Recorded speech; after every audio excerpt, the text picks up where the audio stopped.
नमस्कार। साहित्य संगम पटल पर आप सभी का एक बार स्वागत है।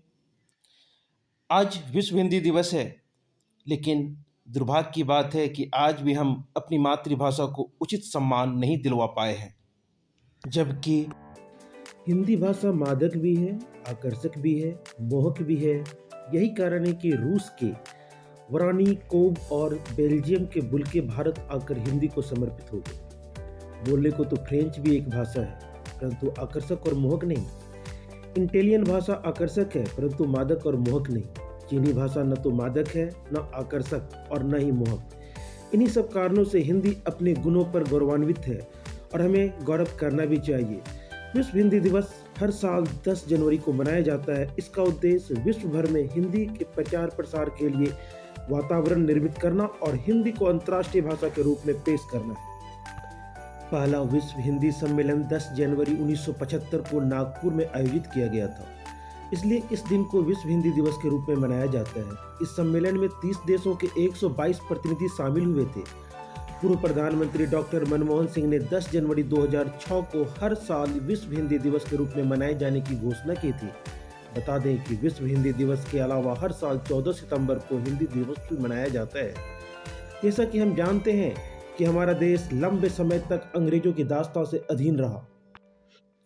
जाहिर सी बात है कि गुलाम देश के पास अपनी कोई राज्य या राष्ट्रभाषा नहीं होती। परतंत्र राष्ट्र बिन भाषा के गूंगे अपाहिज की तरह ही होता है, जो अपनी आंखों के सामने सब कुछ देखता है पर बोल नहीं सकता। रक्त रंजित क्रांति के उपरांत जब 15 अगस्त 1947 को भारत आजाद हुआ, तो इसके कुछ वर्षों बाद 14 सितंबर 1949 को संविधान सभा ने एक मत से यह निर्णय लिया कि हिंदी ही राजभाषा होगी। इसी महत्वपूर्ण निर्णय के महत्व को प्रतिपादित करने तथा हिंदी को हर क्षेत्र में प्रसारित करने के लिए राष्ट्रभाषा प्रचार समिति वर्धा के अनुरोध पर सन 1953 से संपूर्ण भारत में 14 सितंबर को प्रतिवर्ष हिंदी दिवस के रूप में मनाया जाने लगा। भारतीय संविधान के भाग 17 के अध्याय की धारा 343(1) में इस प्रकार वर्णित है: संघ की राजभाषा हिंदी और लिपि देवनागरी होगी। गूंगे राष्ट्र के पास अब अपनी अभिव्यक्ति को प्रकट करने के लिए हिंदी भाषा आधिकारिक तौर पर एक सशक्त माध्यम बनी। ऐसी बात भी नहीं है कि आज़ादी से पूर्व देश में हिंदी का प्रयोग सुनी था, बल्कि हिंदी भारत को आज़ाद कराने में एक सैनिक की भांति लड़ती रही और इसका प्रयोग उस समय भी सर्वाधिक होता रहा। लेकिन समय की करवट के साथ हिंदी का आकाश सूना होता गया। लोग अंग्रेजी को भुलाने के बजाय और भी इसके दीवाने होते गए। माँ की जगह मम्मी और पिता की जगह डैड हो गया। बस इसी में सब बैड हो गया। और फिर हिंदी को एक दिन की भाषा बनाकर ऐसे याद किया जाने लगा कि जैसे किसी की पुण्यतिथि मनाई जा रही हो। दरअसल हमें अपनी भाषा का गौरव ही पता नहीं है, उसका मूल्य हम भूल चुके हैं। हालत यह है कि आज हिंदी वासियों को अंग्रेजी की गाली भी प्रिय लगने लगी है।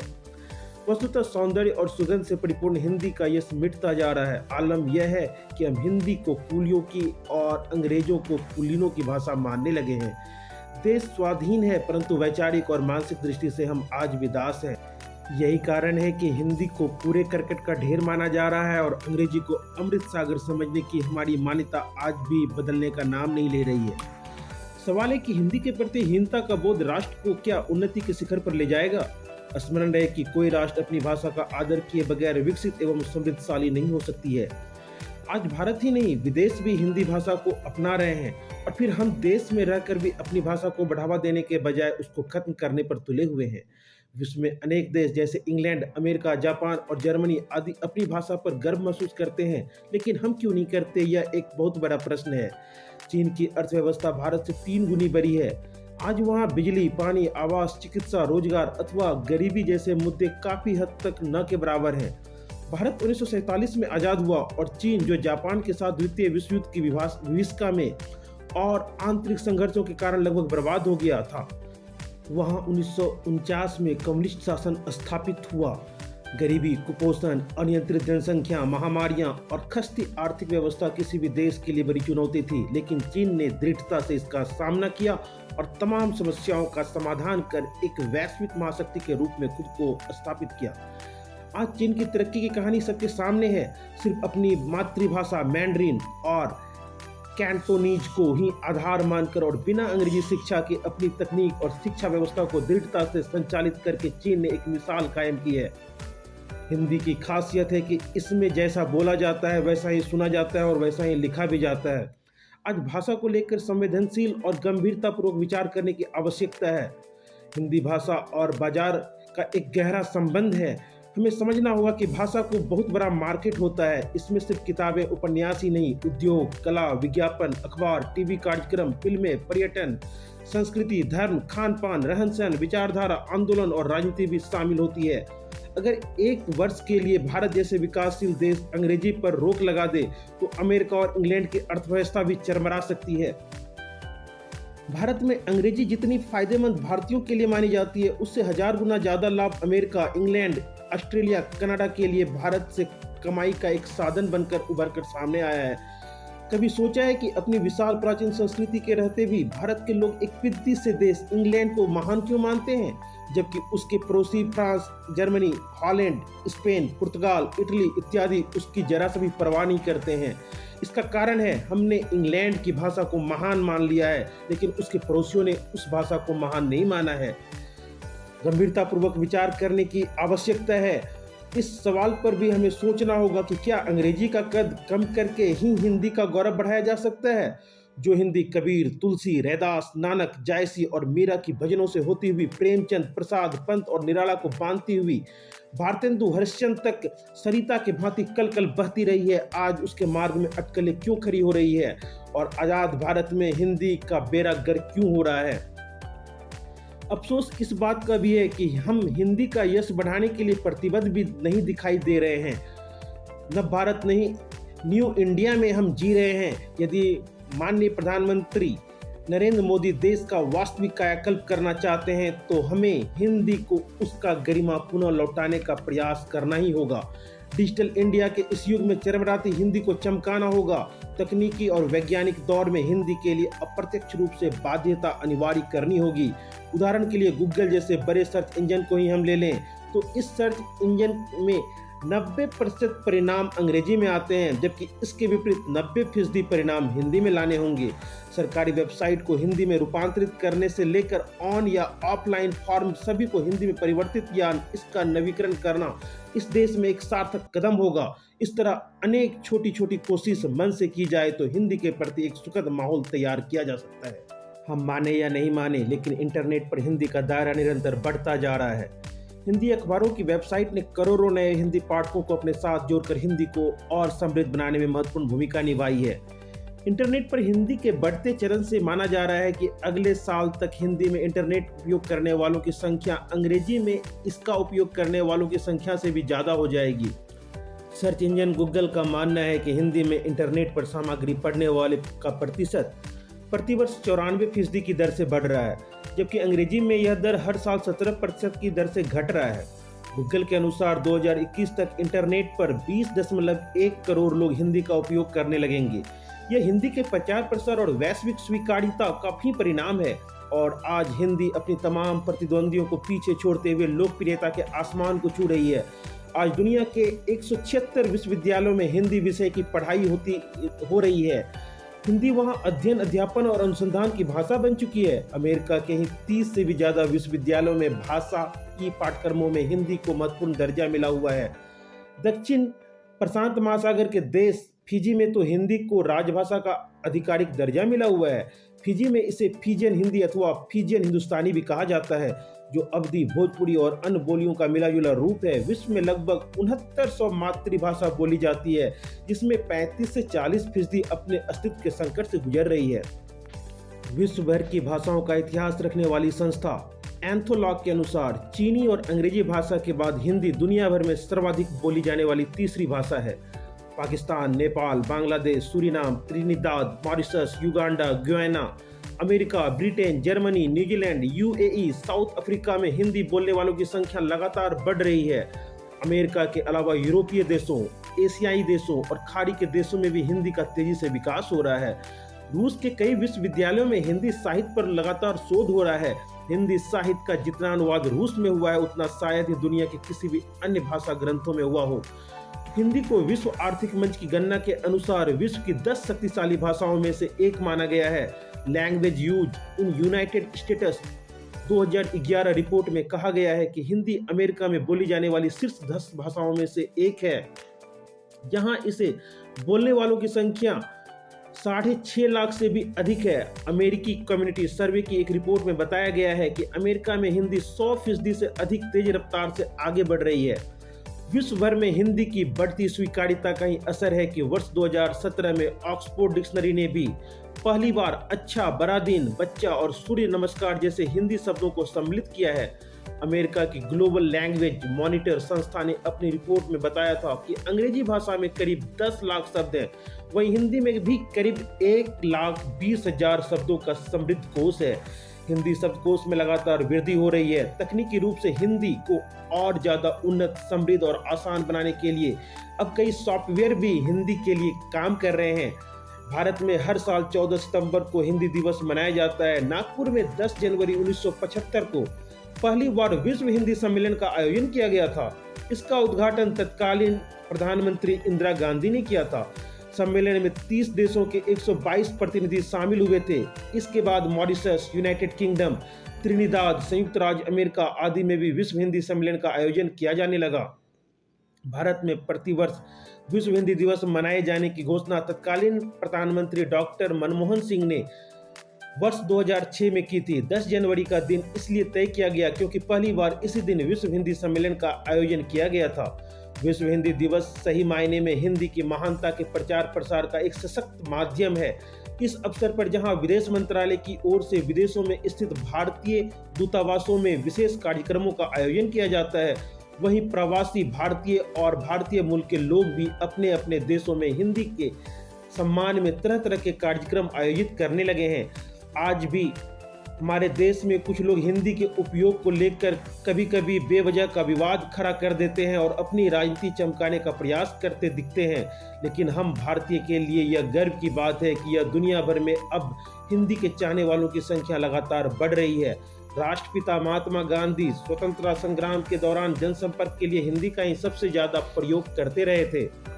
वर्ष 1917 का एक ऐसा किस्सा सामने आता है जब कलकत्ता में कांग्रेस अधिवेशन के मौके पर बाल गंगाधर तिलक ने राष्ट्रभाषा प्रचार संबंधी कॉन्फ्रेंस में अंग्रेजी में भाषण दिया था और गांधी जी ने उनका वह भाषण सुनने के पश्चात उन्हें हिंदी का महत्व समझाते हुए कहा था कि वह ऐसा कोई कारण नहीं समझते कि हमें अपने देशवासियों के साथ अपनी ही भाषा में बात करने में शर्म आए।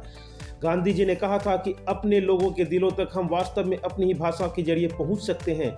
हिंदी ही ऐसी भाषा है जो प्रत्येक भारतीय को वैश्विक स्तर पर सम्मान दिलाती है। दुनिया भर में आज 75 करोड़ से भी ज्यादा लोग हिंदी बोलते हैं और जिस प्रकार वैश्विक परिदृश्य में हिंदी की स्वीकार्यता निरंतर बढ़ रही है, उसे देखते हुए यह कहना असंगत नहीं होगा कि वह दिन दूर नहीं जब हमारी राजभाषा हिंदी चीनी की राजभाषा चीनी को पछाड़कर शीर्ष पर पहुंच जाएगी। विश्व भर में हमारी हिंदी फिल्म इंडस्ट्री बॉलीवुड का नाम है। हर साल करीब 1,500 फिल्में बनती है और यह फिल्में भारत के अलावा विदेशों में भी खूब पसंद की जा रही है। यही कारण है कि बॉलीवुड सितारे अक्सर अपनी फिल्मों के प्रचार प्रसार के लिए अब विदेशों में भी शो आयोजित करने लगे हैं। यूएई में हिंदी एफएम चैनल वहां के लोगों को खासा पसंद आ रहा है। आज दुनिया का हर वह कोना जहां भारतवंशी बसे हैं, वहां हिंदी धूम मचा रही है। एशियाई देशों में अपनी व्यापारिक गतिविधियों को बढ़ाने के लिए अब बहुराष्ट्रीय कंपनियां भी हिंदी के प्रचार प्रसार पर विशेष ध्यान देने लगी है। हिंदी की बढ़ती ताकत को महसूस करते हुए ही Amazon, Flipkart, Snapdeal, OLX, Quikr आदि दुनिया की कई दिग्गज ई-कॉमर्स कंपनियां हिंदी जानने वाले ग्राहकों तक अपनी ज़्यादा से ज़्यादा पहुंच बनाने के लिए हिंदी में अपने ऐप को लेकर आ चुकी है। हिंदी भाषा जानने वालों के लिए रोजगार के क्षेत्र में भी अपार संभावनाएं हैं। दुनिया में मैंड्रिन और अंग्रेजी के बाद तीसरी सबसे अधिक बोले जाने वाली भाषा हिंदी है। यह देश की 22 आधिकारिक भाषाओं में से एक होने के साथ साथ राजकीय भाषा भी है। इसका इस्तेमाल केंद्र सरकार द्वारा संसदीय, न्यायिक और सामान्य संचार में किया जाता है। अगर आपको हिंदी भाषा से प्रेम है और आपने हिंदी में BA, MA या PhD कर रखा है तो टीचिंग के अलावा भी आपके लिए अनेक संभावनाएं हैं। हिंदी के अच्छे जानकारों के लिए छोटे स्तर पर अध्यापक तो बड़े स्तर पर फिल्म इंडस्ट्री और पदाधिकारी बनने का अवसर इनका स्वर्णिम भविष्य का इंतजार कर रहा है। इसके अलावा आप ट्रांसलेटर, इंटरप्रिटेशन, पत्रकारिता, सरकारी नौकरी, स्क्रीन राइटिंग, कंटेंट राइटिंग व एडिटिंग, भाषण लेखन, वॉइस असिस्टेंट आदि के क्षेत्र में भी अपने भाग को आजमा सकते हैं। पत्रकारिता के क्षेत्र में हिंदी के अच्छे जानकारों की काफ़ी अच्छी पूछ है। देश दुनिया से लेकर अपने आसपास की जानकारी आज के समय में हिंदी न्यूज़पेपर से लेकर मैगजीन व न्यूज़ चैनल्स के माध्यम से ही संभव हो पाता है। हिंदी साहित्य में डिग्री लेने के बाद आप इस क्षेत्र में बेहतर करियर बना सकते हैं। इस क्षेत्र में आप anchor, news editor, news writer, reporter आदि बन सकते हैं। अगर आप घर बैठकर भी कमाई करना चाहते हैं तो हिंदी भाषा में पकड़ के साथ साथ आपका लेखन भी बहुत अच्छा होना चाहिए तथा किसी ऑनलाइन हिंदी वेबसाइट के लिए आप घर बैठकर भी काम कर सकते हैं।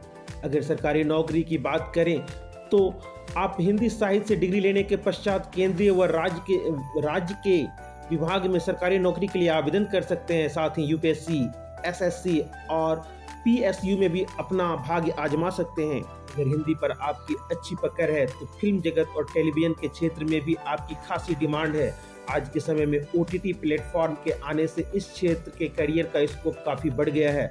अगर आप हिंदी में अच्छे हैं तो आप प्रोडक्शन हाउस, मीडिया हाउस में स्क्रिप्ट राइटिंग, डायलॉग्स या लिरिक्स भी लिख सकते हैं। लेकिन अगर आप स्क्रीन राइटर बनना चाहते हैं तो आपको बीए हिंदी करने के बाद स्क्रीन राइटिंग के कोर्स में पोस्ट ग्रेजुएशन करना जरूरी है ताकि आपके भीतर लेखन की अच्छी समझ विकसित हो सके। इसके अलावा कंटेंट राइटिंग व एडिटिंग में भी काफ़ी अच्छा भविष्य है। आज के समय में हिंदी भाषा की जानकारी रखने वालों की सबसे ज़्यादा मांग कंटेंट राइटिंग व एडिटिंग के फील्ड में है। विभिन्न प्रकाशनों से जुड़कर लोग पाठ्यपुस्तक, उपन्यास, नाटक, कविता के लिए कंटेंट तैयार करते हैं। साथ ही कई वेबसाइट अब हिंदी में कंटेंट तैयार कर रही है। प्रत्येक प्रकाशन के लिए राइटर्स व एडिटर्स को व्याकरण की सटीकता और पर्याप्त कंटेंट सुनिश्चित करने की आवश्यकता होती है।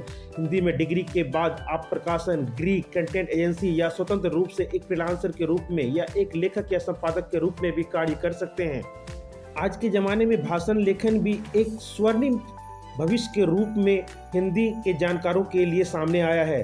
भाषण राजनीतिक नेताओं, मोटिवेशनल स्पीकरों और कई पदाधिकारियों द्वारा लिखवाया जाता है। व्यवहारिक रूप से जो कोई भी भीड़ को प्रभावित करना चाहता है वह भाषण का उपयोग करके तथा व्यक्तिगत रूप से रिकॉर्ड किए गए वीडियो, ऑडियो के माध्यम से ही ऐसा करने में सक्षम हो पाएगा। जैसे ही भाषणों और जनसंपर्क का महत्व बढ़ता है, भाषण लेखकों की मांग भी बढ़ती जा रही है। क्योंकि भारत में जनता का एक बड़ा हिस्सा हिंदी भाषी है, इसलिए भाषण देने के लिए हिंदी एक लोकप्रिय भाषा बनकर सामने आया है, जिसके चलते यह भाषा लेखकों की मांग को काफ़ी बढ़ा दिया है। इसके अलावा आप वॉइस असिस्टेंट के रूप में भी आप अपना किस्मत आजमा सकते हैं। दुनिया में जैसे जैसे टेक्नोलॉजी बढ़ रही है वैसे वैसे लोगों को ऐसी टेक्नोलॉजी को हैंडल करने के लिए वॉइस असिस्टेंट की भी ज़रूरत बढ़ रही है। कंपनियां आबादी के हिसाब से उस क्षेत्र के प्रमुख भाषा में इन्हें रिकॉर्ड करती है। क्योंकि देश में हिंदी ज़्यादा बोला जाता है, इसलिए इस भाषा में वॉइस असिस्टेंट की ज़रूरत सबसे ज़्यादा पड़ रही है।